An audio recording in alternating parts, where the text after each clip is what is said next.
Aboriginals are people who believe they were put on this earth to take care of their land. It is a religion to them.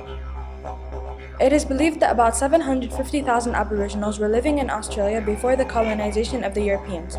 The first fleet of Europeans from Britain entered Australia in 1788. After that, they just kept coming in. Before the first fleet of Europeans began their colonization, the Aboriginals were healthy and lived on fresh fruits and vegetables. They balanced out their food system by also eating animal meat, kangaroos, wombats, koalas, etc. Their health was not very often disturbed, and when it was usually because of eye irritations that are common in Australia because of the dust, or they would have snake bites. All these diseases were believed to be able to be healed by special ceremonies they held for sickness, or using plants like the yam plant, which they believed helped disease. When the first fleet of Europeans came, they brought many diseases with them. This had a hugely negative effect on the Aboriginals because they were not used to these diseases and their bodies could not even take a cold. They became exposed to many diseases like smallpox, typhoid, and tuberculosis, etc. This killed a drastic amount of Aboriginals, and who remained alive was depressed because of the people who passed away. After colonization, a very small amount of Aboriginals were left, and until today, the Aboriginals suffer of diseases caused by cigarettes and alcohol.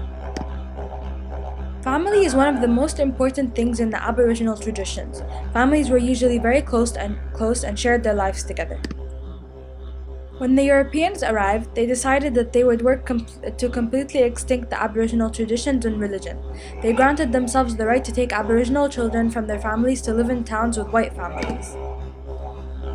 This was so when they grew up, they would marry a white man or woman and begin the process of breeding the Aboriginals of their black genes.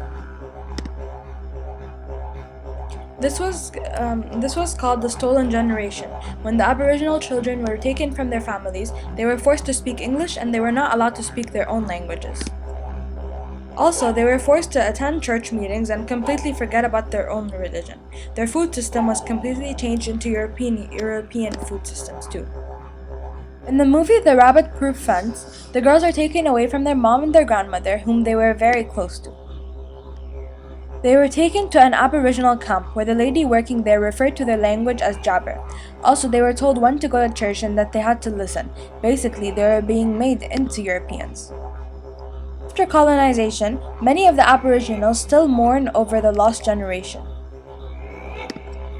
Land was everything to the Aboriginals. Land was and is their religion, their tradition, and their culture. They held many ceremonies for many different reasons, like funerals, when the wet season came, which was from June to August, etc. During colonization, animals like the kangaroos, koalas, wombats, etc. were shot for being on lands of the white people. During colonization, the Aboriginals were not allowed to own land. The Aboriginal farms were taken away from them without compensation being paid.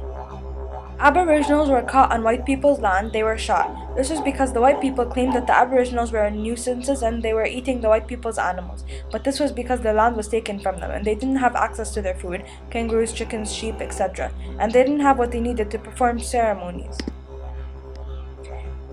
In 1992, Eddie Mabu's case overturned Terra Nullius, no man's land.